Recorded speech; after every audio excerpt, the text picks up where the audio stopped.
विगत मध्य रात्रि में एसटीएफ कोलकाता और एसटीएफ बिहार की टीम हमारे यहाँ आई, एक सूचना लेकर आई। फिर हम लोग करपी थाने पे एकत्रित हुए और बिहार एसटीएफ और एसटीएफ कोलकाता के साथ हमारी अरवल की पुलिस टीम, जिसमें एसडीपीओ थे, मैं था और सारे थाना प्रभारी थे, सब लोग मिलकर करपी थाना अंतर्गत शहर तेलपा ओपी अंतर्गत राधे बीघा गांव में हम लोगों ने रोशन उर्फ लड्डू और मुकेश कुमार, ये दोनों मामा भांजा हैं, इनके यहाँ हम लोगों ने छापेमारी किया और छापेमारी करके वहाँ से एक मिनी गन फैक्ट्री का उद्भेदन किया। वहाँ देखा गया कि वहाँ 3 अलग अलग कमरे हैं, एक में फिनिशिंग होता था, एक में लेथ मशीन से कटिंग होता था और एक में व्यापार किया जाता था। जो कोई भी आता था तो वहाँ से व्यापार होता था। इस तरह से हम लोगों ने वहाँ से 6 बिल्कुल निर्मित सेमी ऑटोमेटिक पिस्टल, जो कि पूर्णतः चालित है, वो पूर्णतः निर्मित है, उसको हम लोगों ने वहाँ से सीज किया है। 6 अर्धनिर्मित पिस्टल सीज किया है। 6 वो पिस्टल का बॉडी होता है वो मिला है। 6 बैरल वहाँ से अर्धनिर्मित बैरल मिला है, अभी फिनिशिंग होना बाकी था।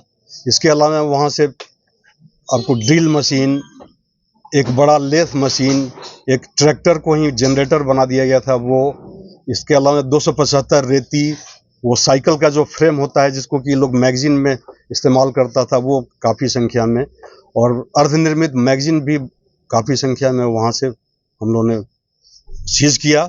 इसके साथ साथ चारों तरफ से जब हमारी टीम ने, तीनों टीम मिलकर जब घेर लिया तो उसमें 14 लोग, जिसमें कि मुख्य मास्टरमाइंड रोशन उर्फ लड्डू है और उसका मामा मुकेश, ये मास्टरमाइंड है। इनके अलावा मुंगेर के 10 कारीगरों को और मुकेश के पत्नी और रोशन के पत्नी को भी, क्योंकि इनकी भी संलिप्तता थी, और संलिप्तता इस बिंदु पे थी कि ये भी कभी कभी उसका व्यापार करती थी या कारीगरों को खाना खिलाती थी, और कभी कभी मैंने कि बाहर से जो भी लोग आता था उनको अंदर आने से रोकती थी, या मैंने कि अपना कोई भी चीज़ बाहर नहीं होने देती थी। इसके अलावा हम लोगों ने एक स्कॉर्पियो भी वहाँ से सीज किया है और एक मोटरसाइकिल भी सीज किया है, जिसका इस्तेमाल ये लोग बने हुए सामान को बाहर तक भेजने में इसका इस्तेमाल करते थे। ऐसे और भी अनुसंधान जारी है, अगर कुछ भी और भी प्राप्त होता है तो हम लोग आगे फिर प्रेस विज्ञप्ति के माध्यम से या आप लोगों को बता करके आपके साथ साझा करेंगे। धन्यवाद। ये मोटा मोटी कहा जा सकता है कि ये विगत 2 महीने से ये चल रहा था, 2 महीने से 2.5 महीने से ये काम चल रहा था। जो यहाँ से निर्मित है सर, ये मटेरियल कहाँ सप्लाई करता था? नहीं, ये जैसा कि अब तक का अनुसंधान है, ये अपना क्षेत्र छोड़कर बाहर के क्षेत्रों में। बंगाल एसटीएफ का क्या रोल था इसमें सर? बंगाल एसटीएफ का रोल ये था कि यहाँ से जिसने भी पिस्टल खरीदा था वो वहाँ पर, ये अनुसंधान का विषय है, वो बंगाल एसटीएफ द्वारा वहाँ पर से पकड़ा गया, और उसके बाद से अनुसंधान के क्रम में बंगाल एसटीएफ बिहार एसटीएफ से संपर्क की, और तब इन लोगों ने एक योजना बनाया जिससे कि हम अरवल पुलिस को अवगत कराया। हम सारे लोग यहाँ करपी थाने पे एकत्रित हुए और तब ये कार्रवाई की। या तो कहा जा सकता है कि यहाँ से हथियार बंगाल भी जाती थी? ये अनुसंधान का विषय है, लेकिन बिल्कुल कहा जा सकता है कि अनुसंधान नहीं सर, क्लियर है। नहीं, ऐसा हो सकता है। पुलिस ने हथियार वहाँ बरामद की है सर। उसके बाद जब पूछताछ हुआ तो बताया कि यहाँ से हम हैं, तब यहाँ पर पुलिस टीम आया है। नहीं, दोनों अलग अलग चीजें हैं। हो सकता है कि यहाँ का, बिहार का ही व्यक्ति हो जो किसी घटना कारित करने के लिए बंगाल चला गया हो, या ये भी कहा जा सकता है कि ये हथियार बंगाल को सप्लाई होता था। ये अनुसंधान का विषय है, जब तक अनुसंधान हम लोग पूर्ण नहीं कर लेते हैं तब तक कुछ भी कहने से थोड़ा हम लोगों को। सर, जो वेपन बरामद हुई इसकी टेस्टिंग कहाँ होती थी सर? ये लोग जो टेस्टिंग करते थे उसकी फायरिंग आसपास के लोग नहीं, ये टेस्टिंग जैसे कि हमारे जो सीजर है उसमें 7 जिंदा 7.6 mm के कारतूस, जिंदा कारतूस मिले हैं, एक खोखा भी मिला है। खोखा बरामद होने से ये लग रहा है कि ये अपने ही ये लोग बना करके किसी सुनसान जगह पर उसका टेस्टिंग भी कर लिया करते थे। सप्लाई यही लोग करते थे या बाहर से कोई आता था ये यहाँ लेने उन्हें? ये भी बिल्कुल अनुसंधान का विषय है। अनुसंधान हम लोग कर रहे हैं, जैसे ही कुछ आएगा तो आपको हम लोग साझा करेंगे। 4 थाना के बीच में सर इतना बड़ा सेंटर चल रहा था, तो अरवल पुलिस को कामयाबी मार रहे हैं, नाकामयाबी है ये? नहीं, ये तो दोनों में की इस पर तो अनुसंधान के बाद ही कुछ कहने को। आखिर तो यहाँ के पुलिस को तो एकदम जीरो हाथ लगा सर, बाहर के एसटीएफ आके अरवल पुलिस के तो एक तरह से समझिए कि नाकामयाबी साबित किया है। 4 थाना सेंटर है सर, इधर तेलपा हो जाते हैं, इधर करपी हो जाते हैं, इधर मेहंदिया हो जाते हैं, इधर रामपुर चौरम हो, सबके दूरी सेम 6 से 7 किलोमीटर है सर। नया सूचना संकलन का अभाव है, लेकिन इसका अनुसंधान हम लोग करते हैं। 4 किलोमीटर की दूरी पर है। तो पुलिस को तो आसूचना तंत्र एकदम कमजोर है सर। चारों थाना के कमजोर नहीं है, आसूचना संकलन किया जा रहा है, लेकिन ये लोग इस मामले में इनकी नाकामी रही है। क्या चारों थाना पर क्या कुछ आगे कार्रवाई होगी सर? अनुसंधान के बाद ही कुछ कहा जा सकता है, अनुसंधान कर लेने के बाद ही।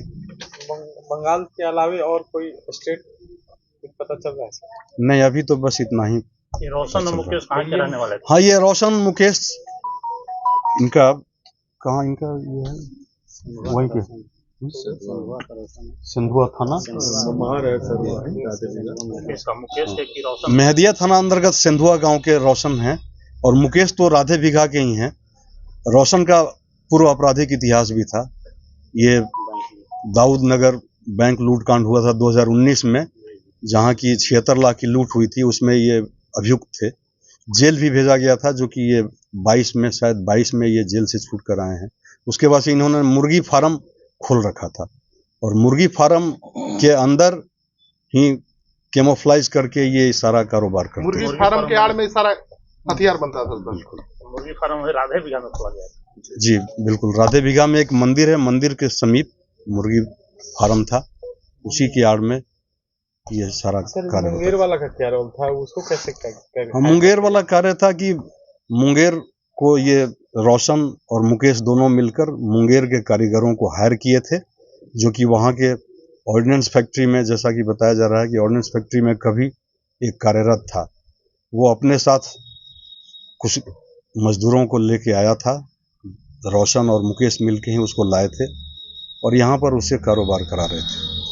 कितना पैसा लेते थे सर? नहीं, ये अनुसंधान का विषय, अभी तक इसके बारे में इतना जो हथियार बरामद हुआ, कितना के लागत होगा लगभग सब मार्केट मूल्य? नहीं, मार्केट मूल्य का तो कि कोई ये नहीं है। ऐसे मैं मुंगेर में भी काम कर चुका हूँ, तो वहाँ पे 25,000 26,000 में ये पिस्टल कहीं सुनने में आता था। जहाँ भी हम लोग गिरफ्तार करते थे, उसके द्वारा कहा जाता था कि 26,000 में खरीदा। सूची में सर कुछ कागज पत्र भी जब्त हुआ है, जो सप्लाई कागज जब्त हुआ है, एक मोबाइल भी जब्त हुआ है, जिससे कि हम लोग कि आगे का और पीछे का जो कहा जाता है ना, कि कहाँ से ये इसके जड़ में कौन लोग हैं और इसकी सप्लाई कहाँ होती थी, दोनों लिंक को हम लोग लेखा जोखा अभी अनुसंधान का विषय है, इसलिए हम लोग शेयर नहीं कर सकते हैं। बहुत सारा चीज मिला है जिस पर हम लोगों को अभी कार्य करना बाकी है। बहुत बड़ी लोकसभा चुनाव के अचीवमेंट, कहीं बड़ी घटना के अंजाम जिला में देने की साजिश तो न थी सर? नहीं, ऐसा नहीं कहा जा सकता है, ऐसा नहीं था। ये एक तरह से समझा जाए कि ये पूरी तरह से छिपा करके, कैमोफ्लाइज करके, काउंसलिंग करके इसको बनाया जा रहा था। और जैसा कि अभियुक्तों ने स्वीकार किया कि इस क्षेत्र विशेष में ये लोग किसी को भी नहीं दिए थे। अरवल जिला, इनको भी डर था कि अगर इस क्षेत्र में देते हैं तो कभी पकड़े जाते हैं। जी, सबसे मुर्गी फार्म वाला सर बीच में बोल दिया थोड़ा सा।